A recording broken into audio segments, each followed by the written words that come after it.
It's on, got low cut, and right now it's turned on. All right, cool. Yeah, shoot me an email, man. I'll send you the settings, and it'll wake that radio right up. Roger that. What was that email again, sir? Yeah, I don't even copy him. You need to get an antenna too.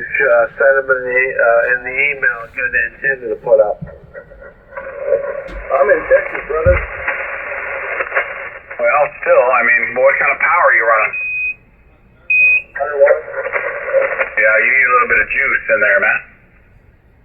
Nicky actually sounds pretty good over here. It's all about location for signals. You're saying it all over on me, but there's people below us and above us that are like just squashing everything. Choice on the mic, brother. Oh, looking at the propagations, he's doing fine. Yeah, he doesn't have much in the way of signal strength, but he's doing it. Yeah, seeable. Offset fed dipole, so I know it's up to that. I wonder, what kind of signal are we putting on you? Are we 5 and 9? Are we 10 over? What are we? Well, that's my next question. So on my Kindle that I had previous to you yesterday, marketing guys, they were usually plus 30 over. Right now, Mark's just hitting the 9. So is the skills different or what the deal is? Might have your attenuator on or something, or your RF gain not turned up all the way. Well, the APC kind of disables that, but yeah, it's got to qualify by 9 for the most part. But you know, Mark usually talks to us, plus 30, and it doesn't show it on this meter for some reason. All right, check on your 710 display there. Make sure put it on multi, and check to make sure your ATT is set to off. Yes, the simulation is set off right now. It's got a straight IPO right now, no preamps on, DNF is on, and AGC is on auto. All right, that's good. And then make sure your RF gain is turned all the way to the right. Yep, roger that. I mean, I got a good signal on you. How you reading me tonight? Oh, you sound great. Yeah, what kind of signal though? Well, that's what I'm saying. The meter is showing what would be probably plus 10, but normally I get you, plus 20, plus 30. It could just be a difference in the radio meters. You're probably getting more true reading now. But yeah, you got my email. Did you ever move that? I see you went on Facebook group as well and asked the same question. And I guess that one guy gave you the same scenario I did by saying move that center point and try moving it around. Did you ever try that? I haven't had a chance to, but actually I was going to see about, I was going to drop it about 10 feet and get back on the radio and see if you guys heard some different people and see if better or worse. You want to humor me in about 5 minutes? Well, we'll be here all night. Oh, yeah. Hey, be back in a few. We've got to get the guy his banjo back. And don't forget that banjo. Again, I feel like it's about that time. Hey, Mike, I got Mike. KQ4 FPS. N4 OFX. N4 ZAP. F radio. Hey, what's going on, Mark? What's up, man? I just got home from work. Just trying to relax. Alright. Just all hanging out. I think some sandbaggers did not identify. Well, they're just listening, so, they're shy. Cliff? Cliff checked out. He had to go take somebody a banjo back. Ding, ding, ding, ding. Oh, boy. Weird doubles in here. We got some kind of reflection of northern lights, maybe. We're getting the long pass and the short pass at the same time.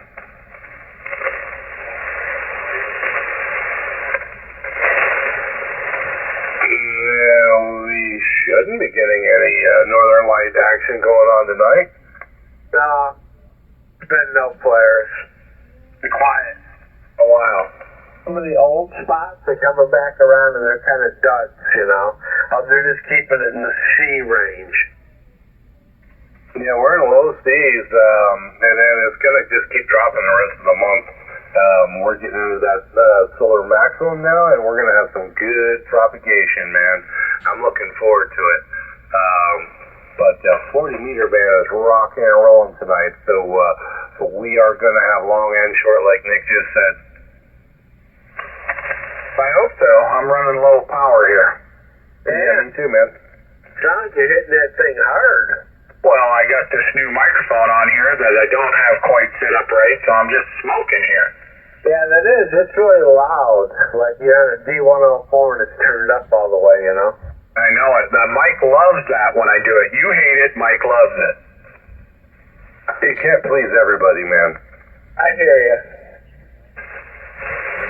I like it just like you're in a clear studio with no sound and it's just you and the gang. Yeah, I know. And look, that's how I normally run, but, I want to make Dave and Mike happy, Dave said I was half-stepping it and finally got a big signal when I put the PR40 on there, so just want to make sure everything's cranked up all the way with my D104. You, Mike? Well, yeah, I got an RE20 on here now. Yeah, that mic's cranking, man. That's rocking and rolling out of Butler Return. Yeah. No, I had the PR40 on here all last week. Now I've got the, and I'm watching the meters and kind of stutter stepping here, but I just slapped this in line tonight.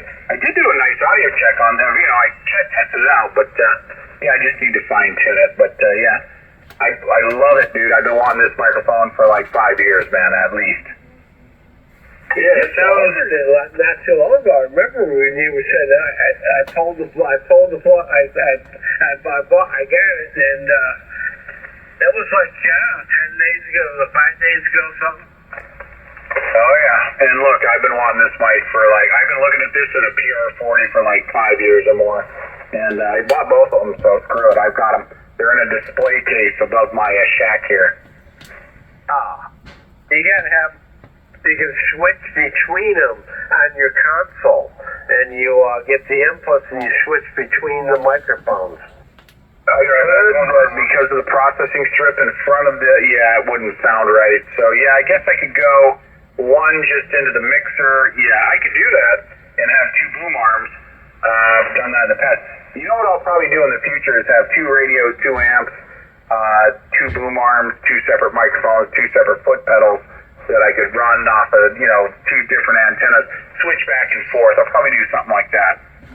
I'll tell you what, man, if you ever come across some ACOM 2000As, I will buy one. Yeah. Take two. Yeah, and, it's going to be like, who knows? I mean, I don't even know what that amplifier is, but, I've been looking at that DX5000 too. That might be in the future. Yeah, they just announced they discontinued those, so they're never going to make any more. So those are collector's items now.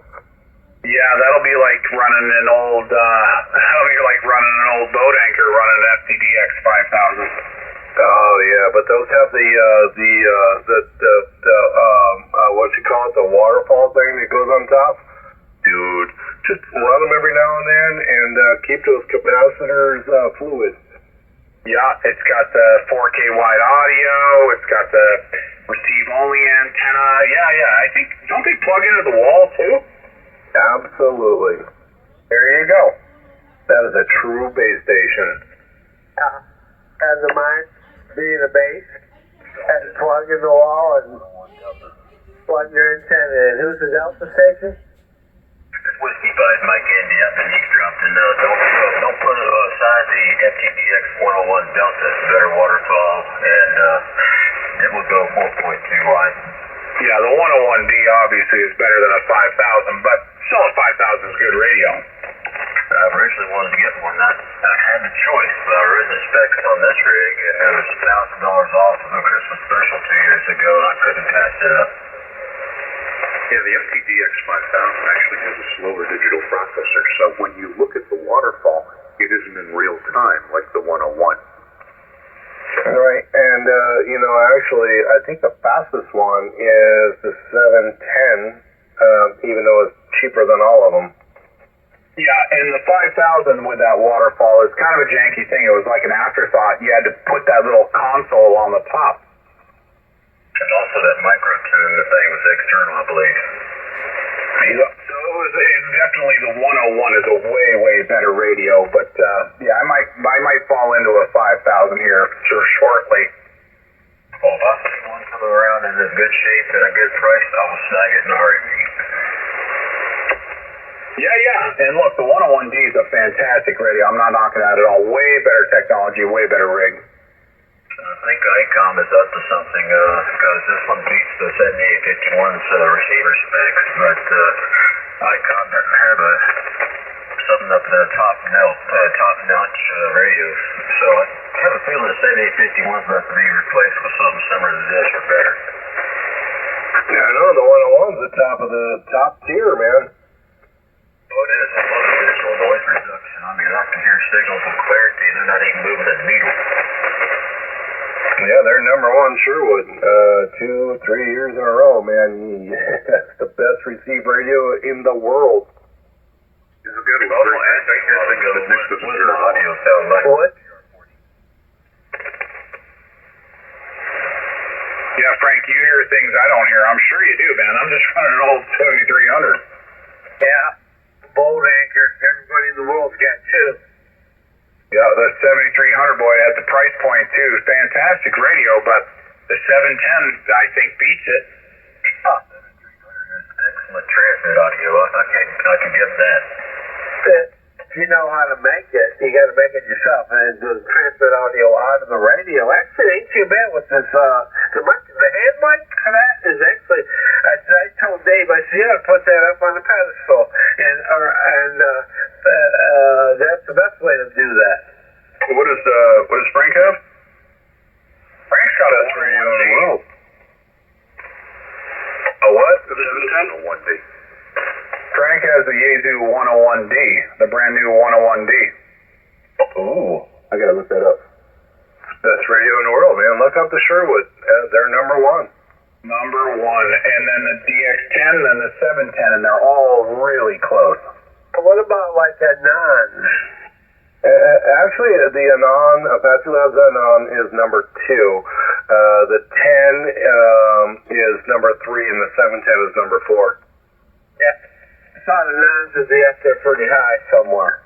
The 7300 is like 10 or something like that. I'm going to have a pair of them.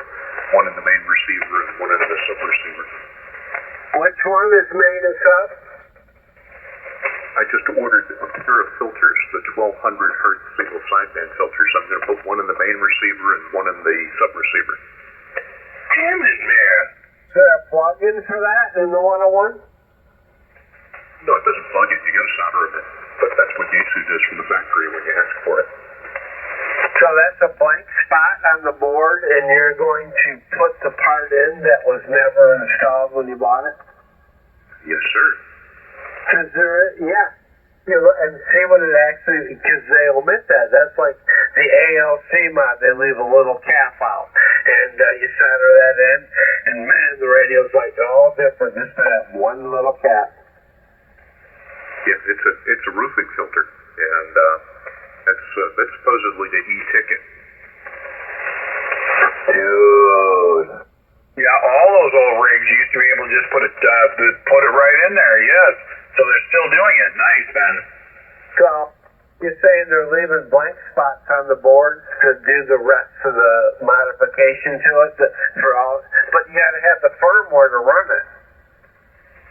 Nope, it's built in. Built into what?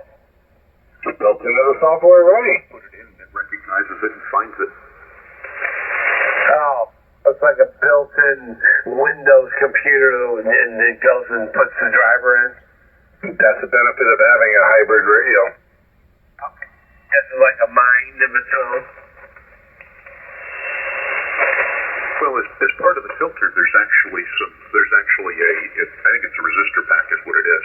and that's how they identify which filters you have in the radio. They look at the resistor pack. Yeah, so it'd be 10K, maybe 50K, and 100K, and that would be the different levels. Yep, and when the radio initializes, when you first turn it on, it identifies what roofing filters are in the radio. That's how it works. Right. It's like select the filter. Yeah, and then you can select it from the front panel. I definitely think that's some better receipt from you guys. So the circuitry automatically recognizes that filter for the first time when you put it in? Yep, you don't even have to initialize it. You just turn the radio on and it recognizes it. And the radio's completely different after that.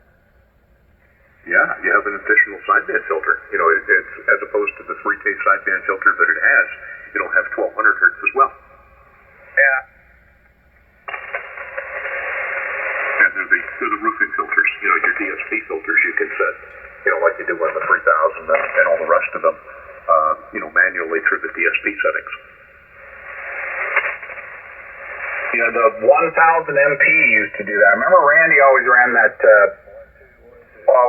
1000, and that, yeah, you could plug in all those chips for the roofing filters on all those old, you know, 10, 15-year-old radios. You could do that. So that's cool. You're still doing that with the 101D.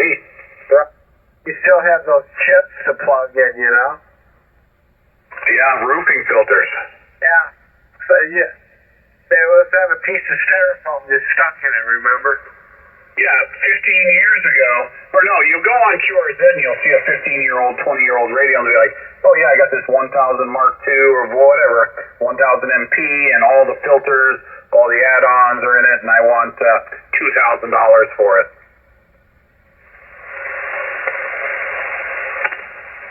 So what's the main difference between the 101 and DX10?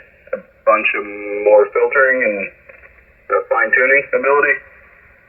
Dual VFO at the same time. A tuning portion called VC Tune. It's called what?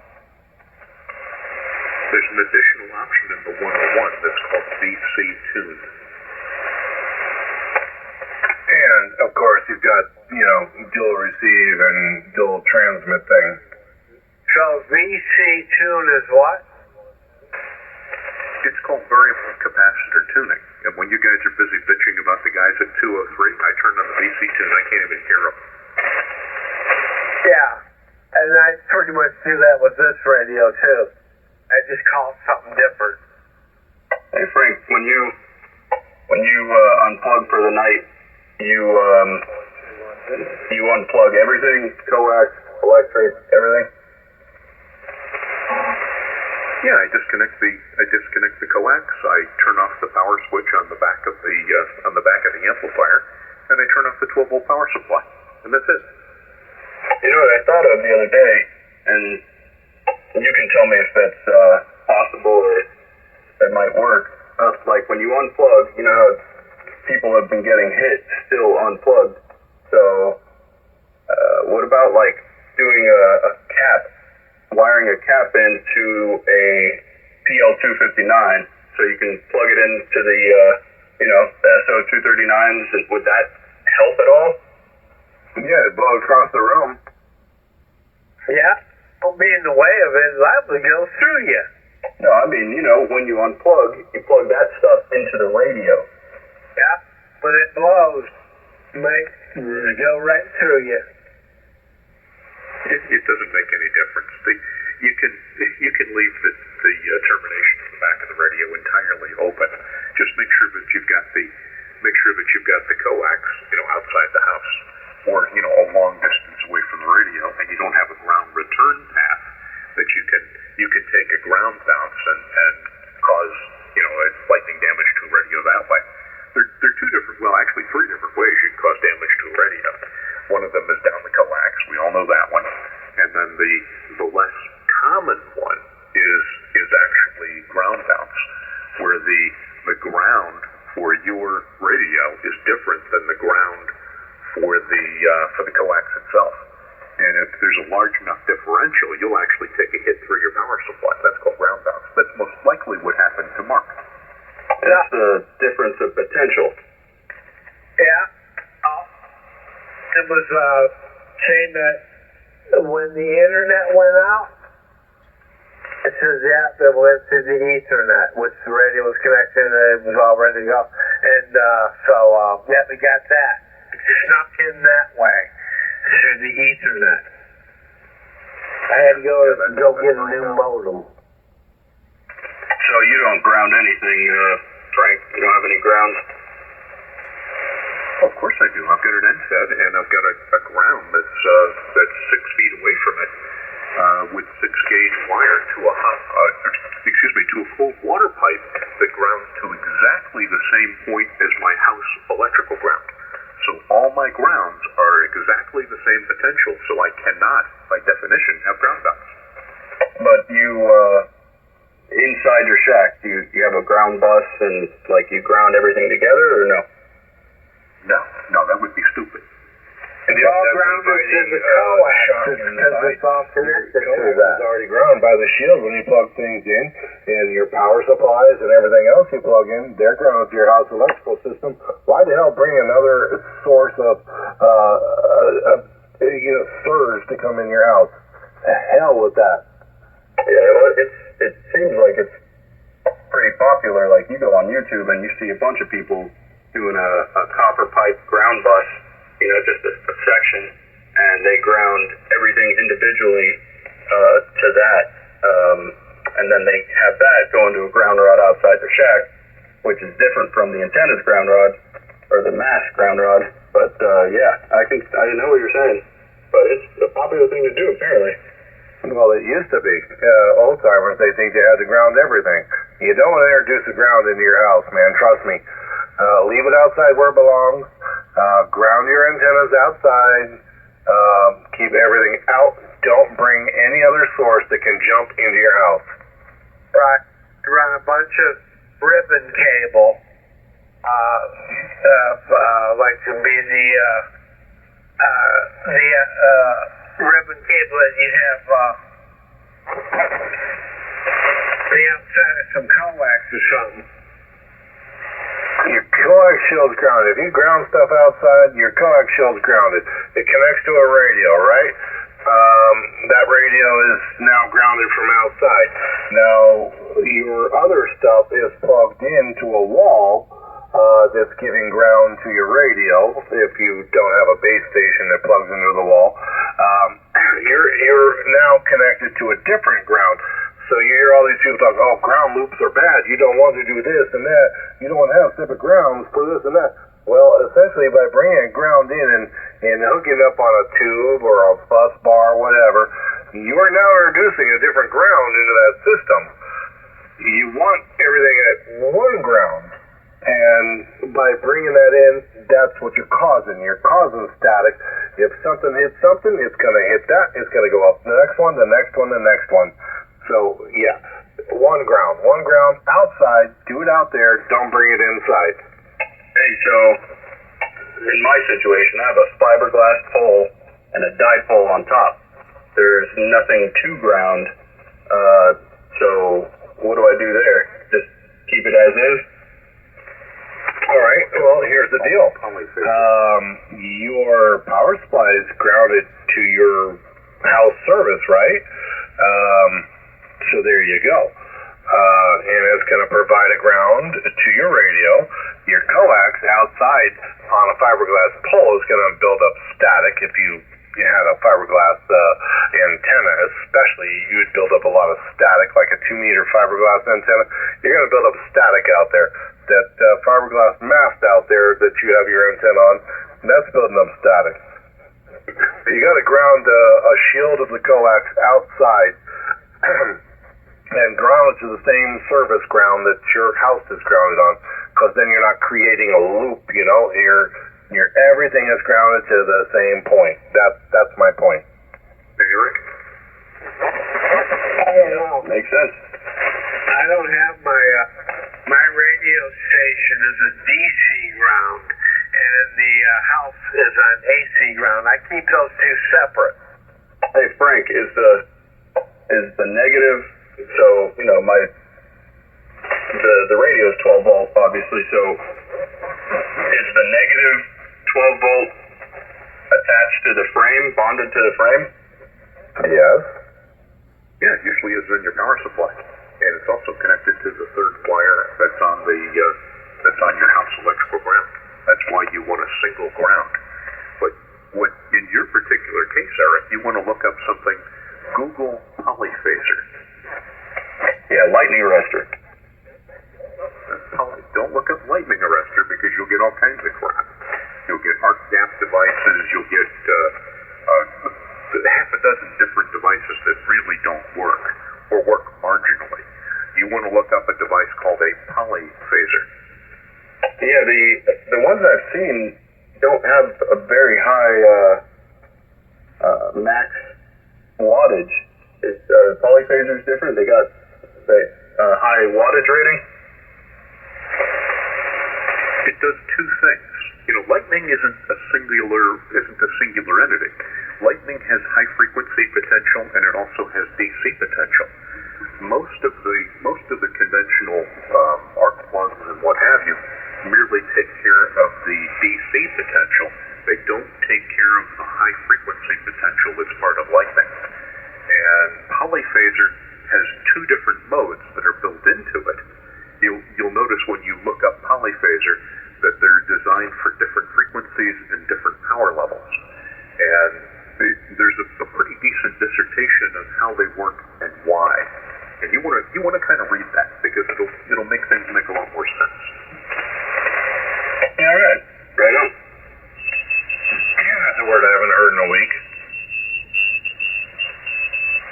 Right on. My bench is so grounded on a separate ground rod. Oh yeah. Someone's gonna come and get me. I'm floating on water here. Hey, can I make a comment? W4FEH. About grounding your station, that might as well be like EMR or politics, man. How about a little life experience? Go for it. Go. Yeah, let's hear it. I work for the railroad. We got an 80-foot tower out beside the building, fiberglass stick on top. It's been hit 3 times, blown the shit out of it. It goes down through some, what were they using? 5/8 hard line, about 250 feet into a polyphaser. Then through about another 100 feet of LMR 400, directly into a Kenwood radio. It's been hit 3 times. That radio still works.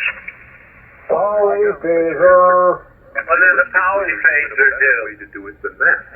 You put a polyphaser at the base of the antenna on the tower itself, and then you ground the tower. You put ground kits on the hard line. Probably not 5/8. It's probably 7/8 inch hard line.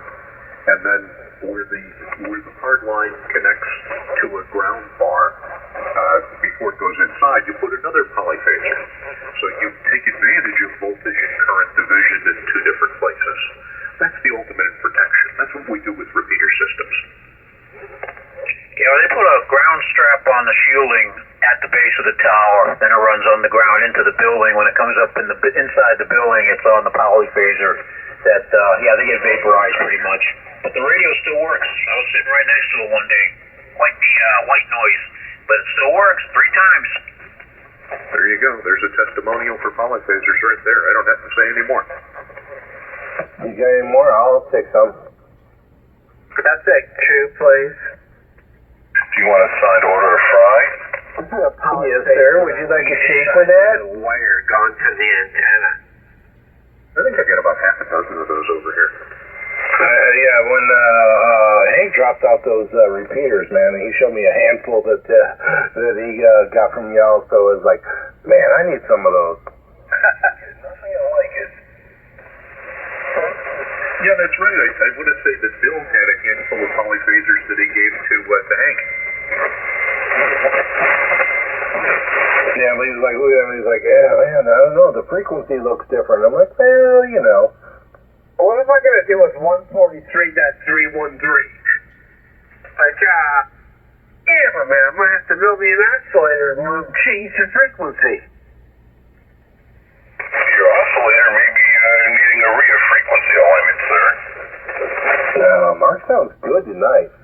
Yeah, I mean, hey, Dave, I got this thing tuned, man.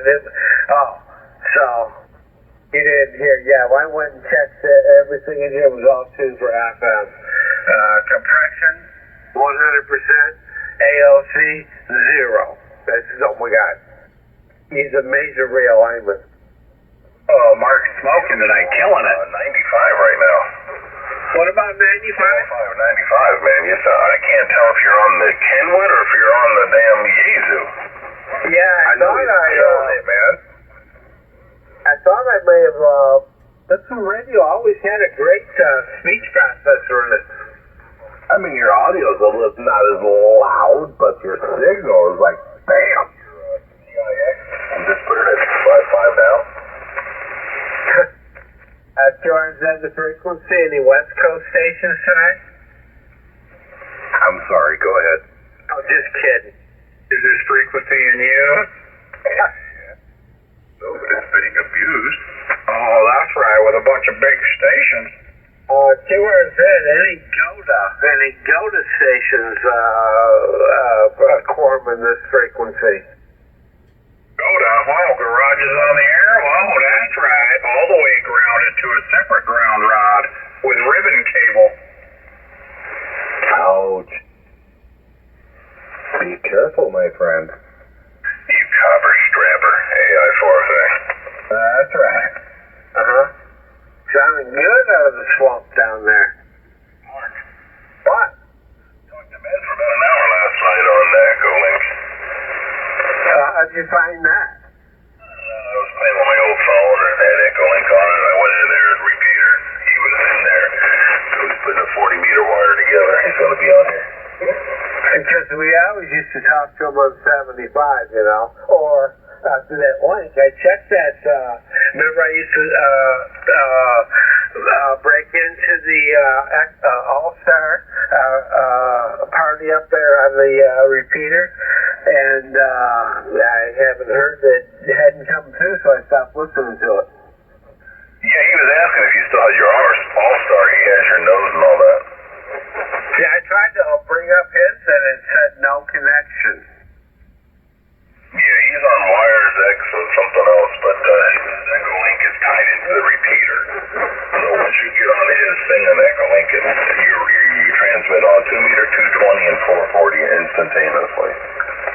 Yeah, you're on all three bands. On three different frequencies. Yeah, that's kind of crazy. 35 extra Mark. Can you guys still hear me at all? I hear you. Gotta remember, we all hear each other at 30 over. Yeah.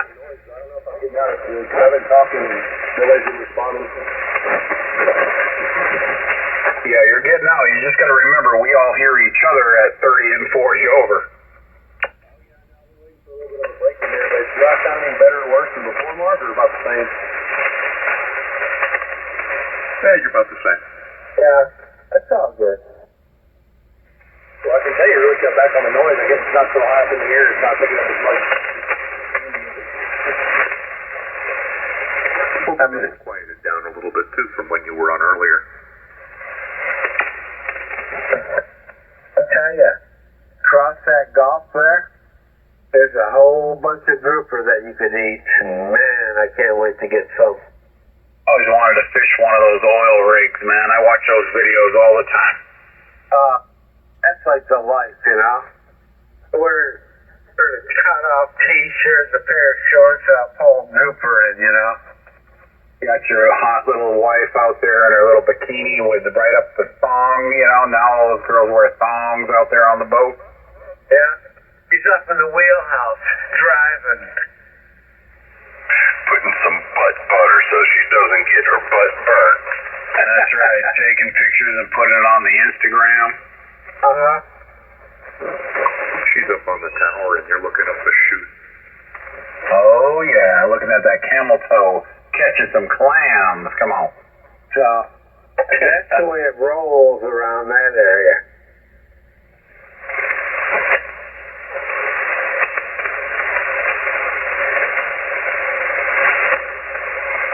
dudes and the chick went out fishing, and the chick came back. She was the only one that caught a red snapper.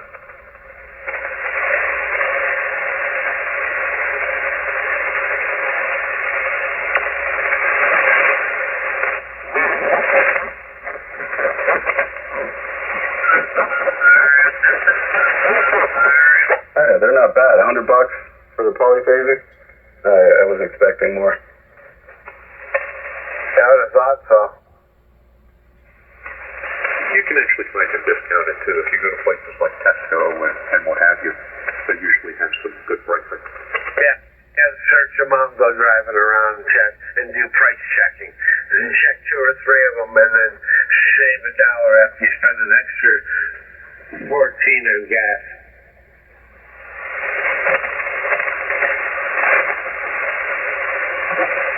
But you could do that. Looks like they got a 2,000 watt and a 3,000 watt. I'd probably get, well, Your maximum amount of power as you use without exceeding it. The higher is not better. If you're running 100 watts, you don't want a 1 kilowatt polyphaser. So if you're running 1,500 watts, you should get the 2 or the 3? You should get the 2. Even if you may accidentally occasionally go over 2,000? If you accidentally go over 2, then you probably want the 3. You want to have something that exceeds the maximum amount of power that you can emit, but not by much. Gotcha.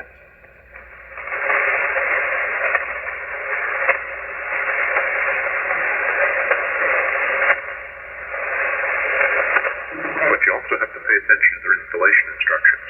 If you pay attention to your installation instructions, you'll be like the guy from the railroad and never blow up a radio.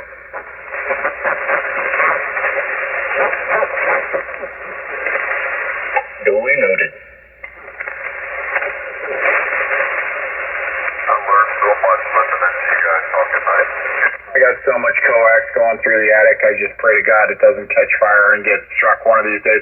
I've been hit by lightning, and man, I sweated it. Didn't fry my radio, it fried my power supplies, but I dread it. Everything was unplugged? I take many precautions. I don't have a polyphaser, and my station is ground separately. And I get it, everything's grounded, boop, but I take precautions. You unplug everything? Oh yeah, two pieces of coax. I unplug my amplifier, and I unplug one plug. It unplugs everything in my shack. So everything except the ground. Yep. So there's still a ground going from all the radios with flat strap to a bus bar to a separate ground. Now, the trick there would be, as Dave said, down there in Coral Springs, you put a knife switch in between it. You can disconnect that as well. Yeah, it'd have to be a nice switch, something heavy duty like that.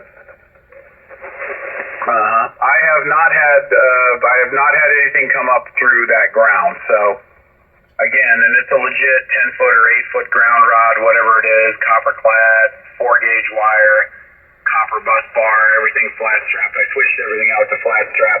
Multiple radios, amps, everything are grounded to that. So I buy into that mindset, but again, grounding is like religion or DMR radio or politics, man. There's always a different thought, you know?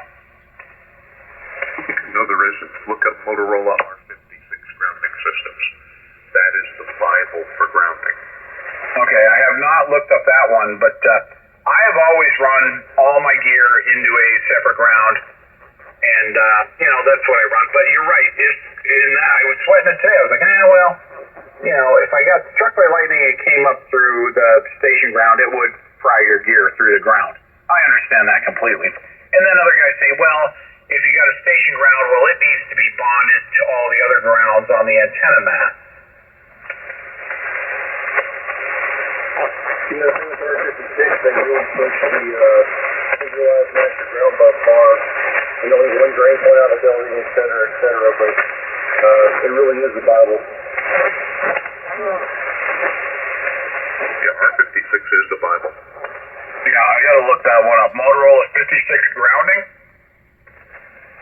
It's called R56, I believe is the designation. It's a Motorola document that is the Bible for grounding radio systems. Roger that. R56. I'll look that up. I used to work on site that had a lightning counter on it, and every time we got hit, they would pick up the lightning counter. I think it had like 56 on it when I saw it. Oh yeah, I believe you.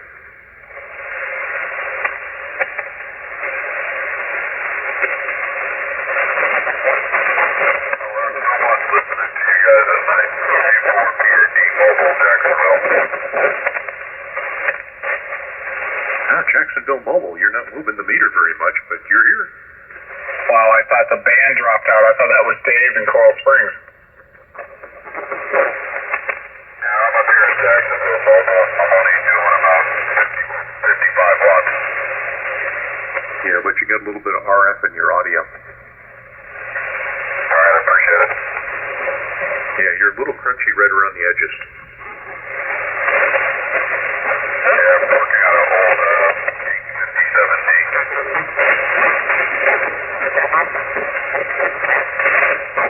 I'll tell you what, not much of a signal, but your audio is getting you through.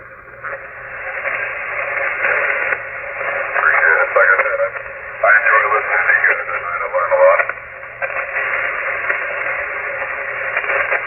I'm learning continuously. Are you kidding me?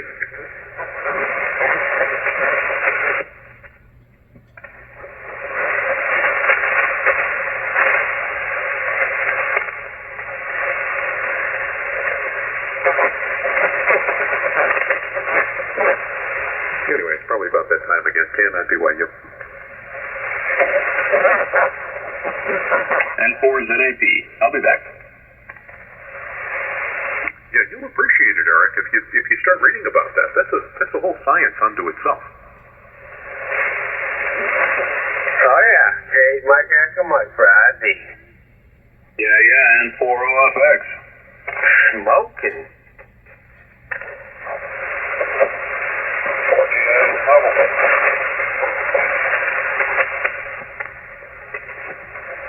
Mark, Glenn had the same problem with his radio. He went to turn it on one day and it would not light up. So, it wasn't, he sent it back to Yaesu and it wasn't an expensive repair. I gotta find out what exactly it was. He got all the information.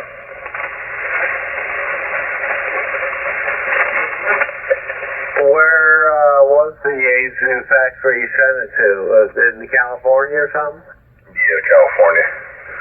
They had it returned and fixed in 2 weeks.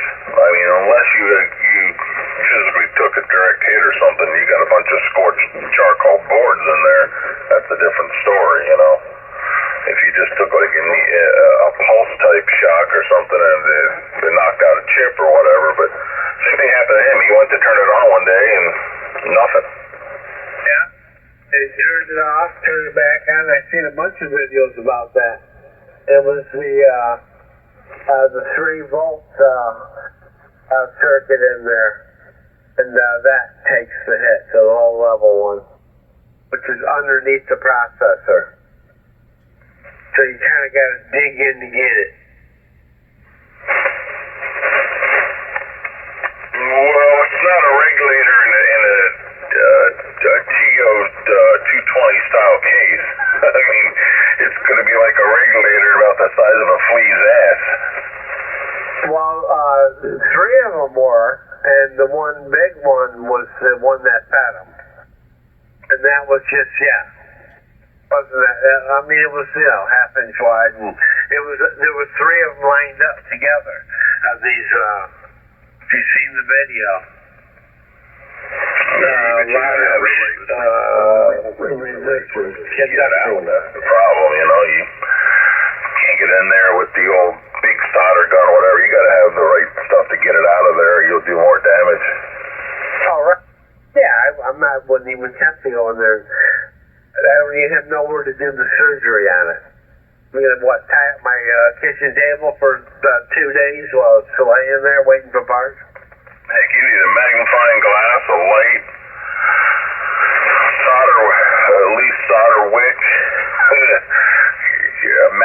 behind glass. No, we need that whole setup I was talking about, but yeah, we ain't doing that deal. I'd walk it up to the garbage can before that happened. Yeah, the 3.3 volt regulator on his is a TO220 device, but there are also some surface mount devices that you have to take off with a hot air iron. Right. Gotta have that sucker that's up there with the tip. This sucker, yeah, with a pair of tweezers. So, I can get the big one, the little tiny one. I need a pair of microscope glasses and put on like a surgeon would wear. I saw the video when I reviewed the schematic, and I agree, it's in the 3 volt logic area. Yeah. Exactly what it thinks, and it shows the one small piece that goes out every time. He said it. And yeah, he goes, this is the one that goes out, and I just changed the other two, along with the main one. And boom, come right. And he does the software update at the same time. Yeah, and occasionally it wipes out some circuitry on the PA board too, but that's pretty simple stuff. A couple diodes and a transistor.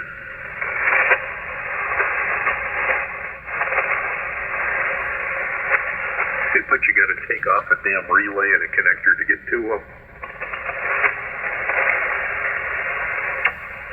Time for a new radio, Mark. Come on. Let's get a 101 like Frank's got over there. No, just fix that one. Yeah, get it going. But this, I'm on a Kenwood here now. I was thinking the Kenwood 890S. I always wanted, that's a nice base station. Let's get a 710, man. Call it a day. One from old, goddamn, Randy probably has one. Yeah, think so. Yeah, but he won't let it go. It's going to cost you an arm and a leg. I have 2 arms and at least 1 leg. Oh, try to buy anything off that guy. It's like, holy crap. What you want for the broken one, Mark? Radio store. He's got a whole stockpile of Moonraker antennas that are in a warehouse thing collecting dust. They're brand new. Like, man, what are you waiting for? Get them up or get them gone. I'll tell you my 710. What do you want for the broken one, Mark? I was going to take 500 for parts. It has all the original 3-box packing and microphone and the remote that have been taken out of their plastic bags.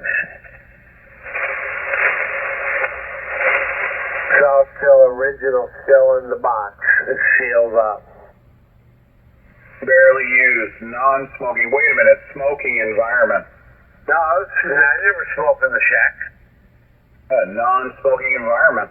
Oh, yeah. Yeah, and no tar on that thing. No. Maybe a little bit of rum and oatmeal. You might smell some. There may be some oatmeal. Might smell like old Milwaukee or Captain Morgan. Yes. How many times has it been puked on? Yeah, there's a puker rating. You smell that when you turn it on. Drives me crazy, the guys with the cats laying on top of their radios. Oh, man. Yeah. See, though, that's, oh my God. You know, where am I now, that hair getting, jeez, it's like switching. Yeah, I ain't going there. Yeah, surprised it wouldn't be catching on fire. Goddamn cat walking all over my gear. Forget about it. I love cats, but no way. I'm allergic to cats.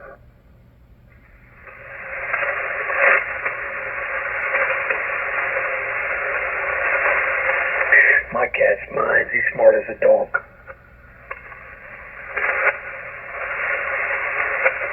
That's a coincidence. My dog is dumb as a cat.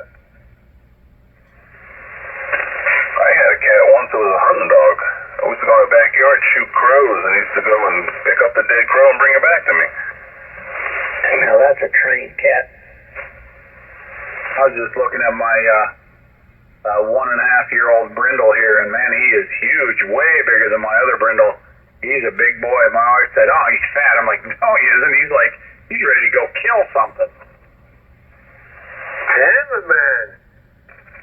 A damn 65-pound brindle. I mean, ready to go. He's ready for action.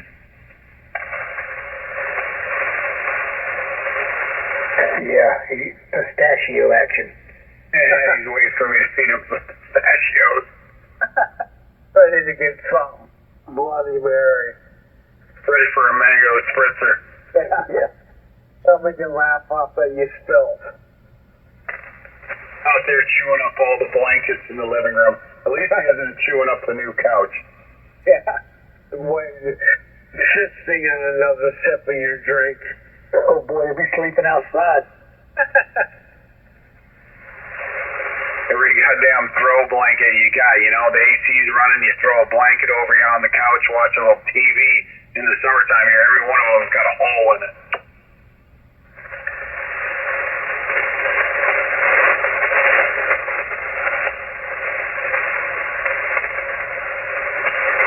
A lot of big signals tonight, boys.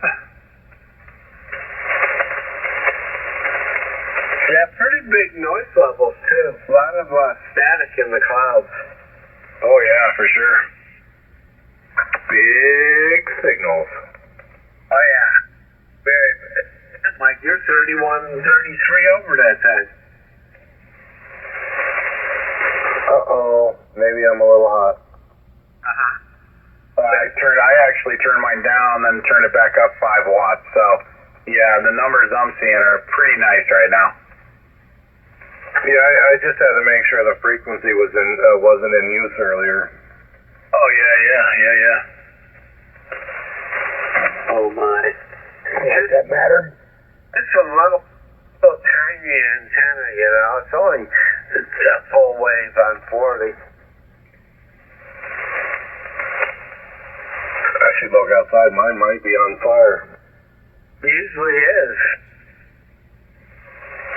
I had to make sure mine wasn't laying on the ground, that downward sloper end. Oh, there we go. Yeah. I wouldn't use that downward sloper configuration. Yeah, I know.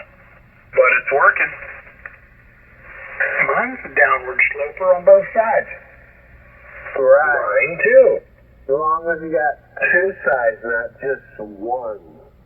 Oh yeah, I got one side flat top, the other side downward sloper. I got the best of both worlds. There you go. Like a L? Yeah. Oh yeah. They got a wire thrown in a tree. L-shaped dipole. One leg is flat east-west, and the other is downward sloper north-south. Imagine that.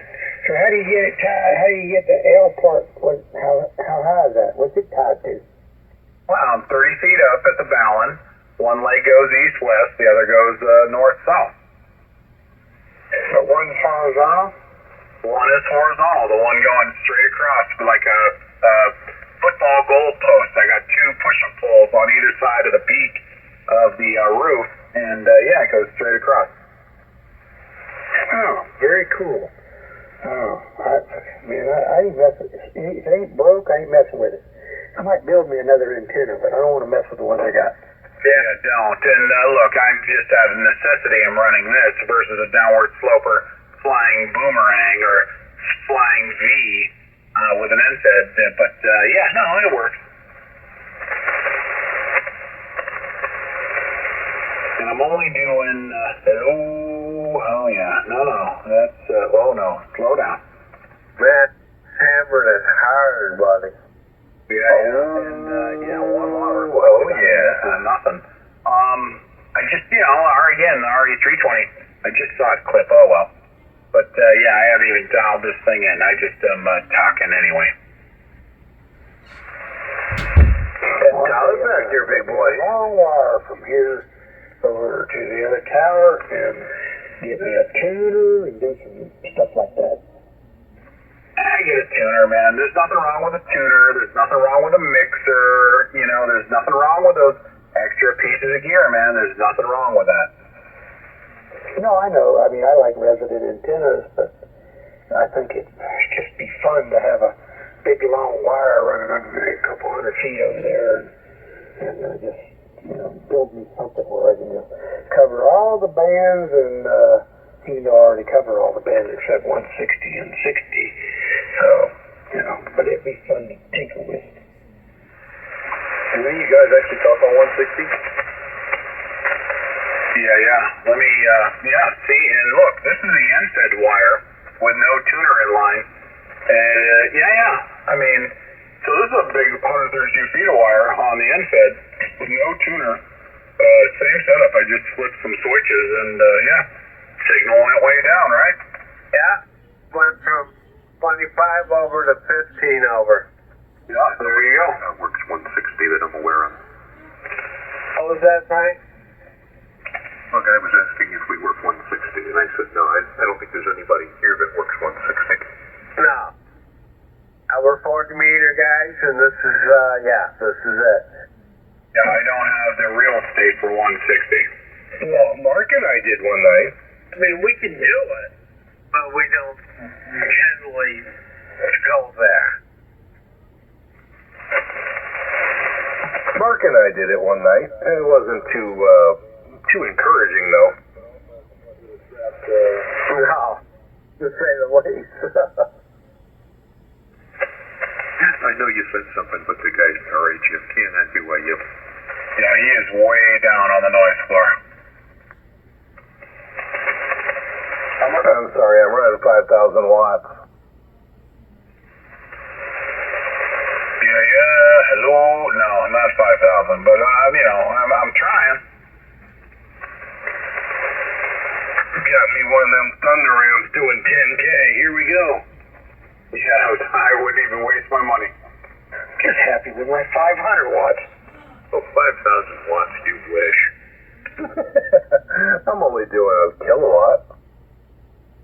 It's funny, all those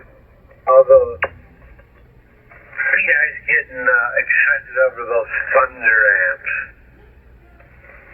It was tempting.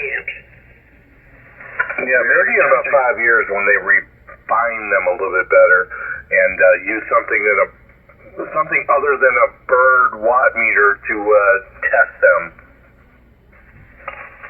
Yeah, third world country amp manufacturing. Right.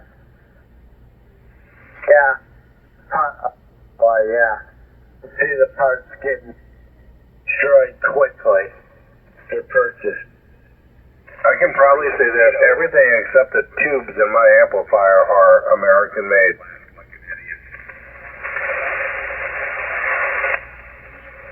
What's that, Frank? Yeah, the guy that builds that CB amp, that Thunder amp, his fanciest piece of test equipment is a Nano VNA. It's a super cheap vector network analyzer. No, you haven't seen the latest on it there, Frank. They went to somebody else that's building liquid-cooled amps, the BL amps, and they stole some of their stuff, videos from there, and they're saying, oh, these are our new amps, this is what they're going to look like. You're talking about the Russian guy, right? Yeah, from BL amps, and he made a really nice liquid-cooled antenna tuner and an amplifier. Well, what happened is this guy from Thunder Amps, he went and stole those videos, posted his own, and said, this is our new amps. And even though it says BL amp right in the front of it, and I'm like, come on, man. Lost in translation. Yeah, that's the Russian guy that's doing that. He's really, really good. Yeah, and you can see the touchscreen he uses on it. It's pretty awesome as well. No, yeah, I would say that Russian guy, he's the real deal. He's a real engineer. Yeah, the Russian guy is, we used to be doing the programming for KM3KM. Is it KM3? Is it KM? Whatever. Used to be doing the programming for the Mercury Lux stuff.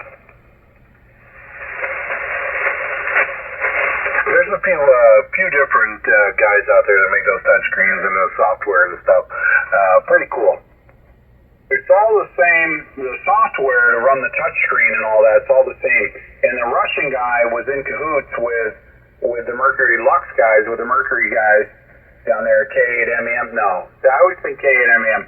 K3, whatever. They're all in cahoots, so it's all the same. That's why they all look the same. The Australian ones, the Russian guy. The Russian guy, and I'm trying to think of what his name of his amplifiers are, but he makes a killer product. But it's in Russia. BO, but the other ones are VK amps, and they look totally different because they have a backsplash, kind of like wallpaper that you can put in there. No, it's the BL guy in Russia. He used to do the programming for Kenny and Angel. Kenny's the guy down in Miami.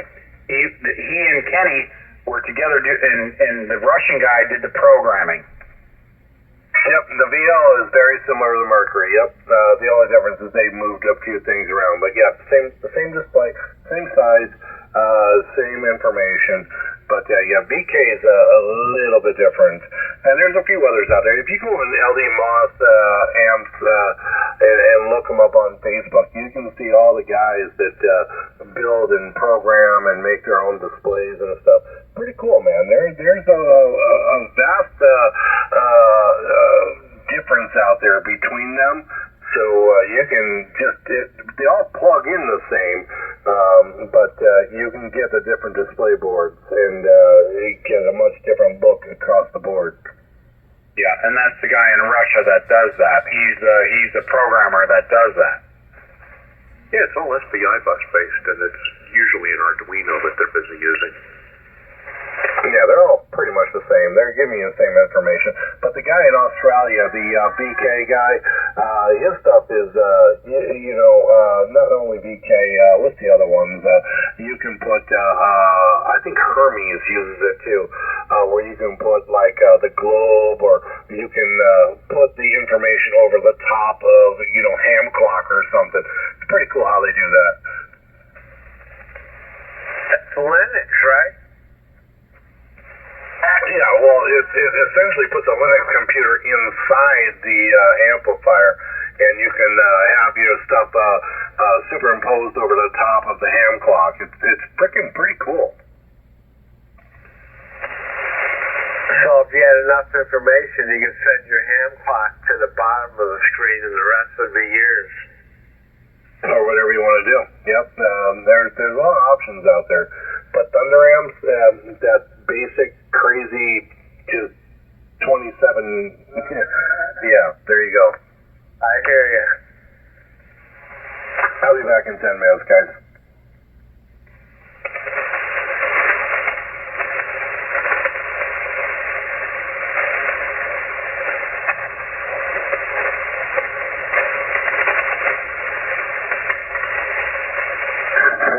I did my good deed for the day. Oh, what's that, Hank? I washed the RV.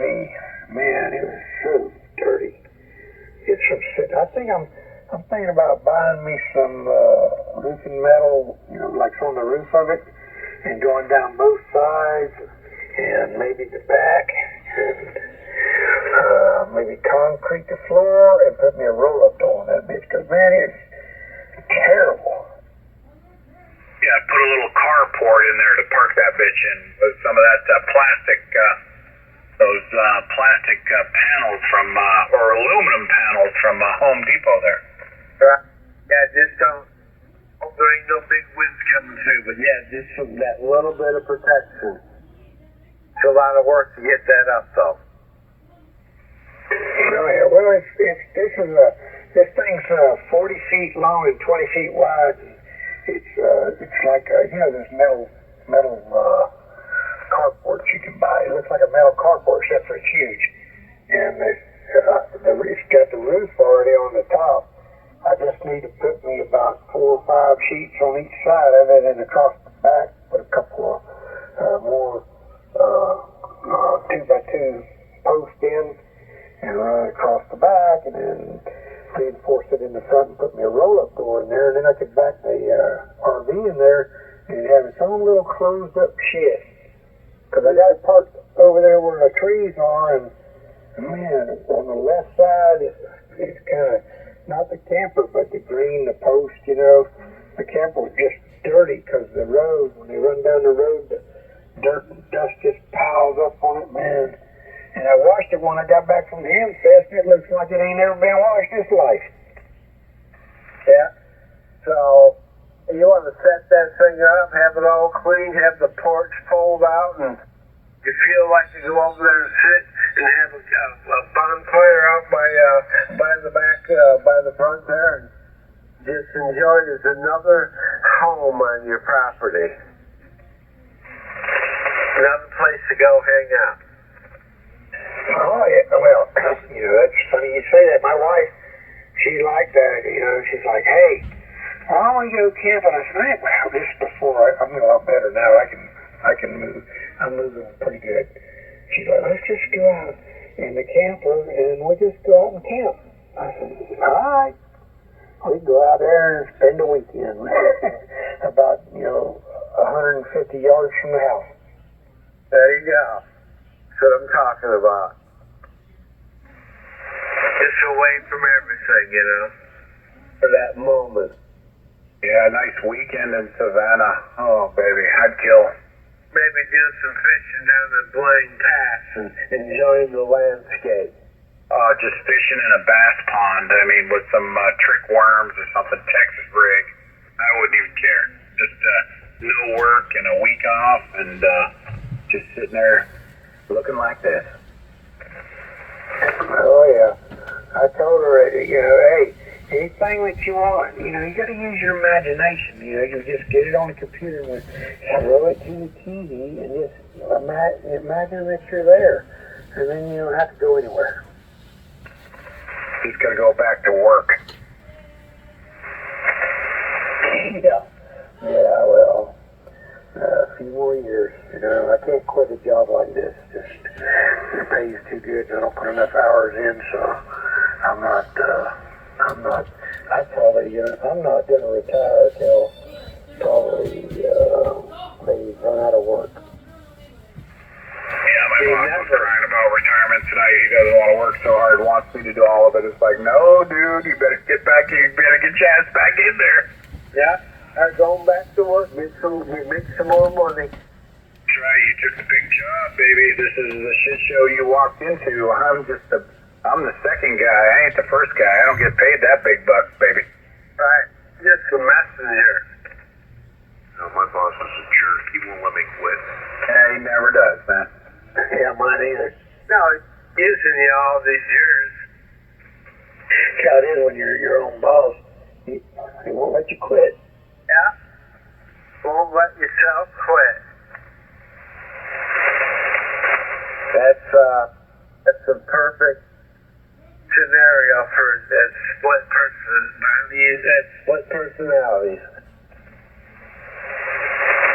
Well, if I had like 2 or 3 of me, yeah, I probably would retire. There you go. Yeah, that's just it. If I was the main man in charge, I don't have a Nick and N4OFX to do what I do. Right. Gotta go do that shell. They asked me the other day, they said, why don't you ever, they all know I'm leaving and going over there with Carrie to the park, the state park, to hang out for 3 or 4 days.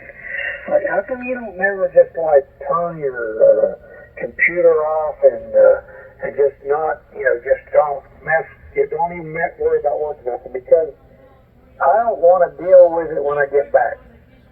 And that's what everybody does now, man. And they get away with it. They totally get away with it. Heck, they do that when they go out, and that's the norm now. In a corporate environment or a big business environment, that's the norm, and it's acceptable now. Just shut everything off. You just forget about it, and that's it. Yeah, I don't do that. Yeah, me either. I mean, real winners don't do that.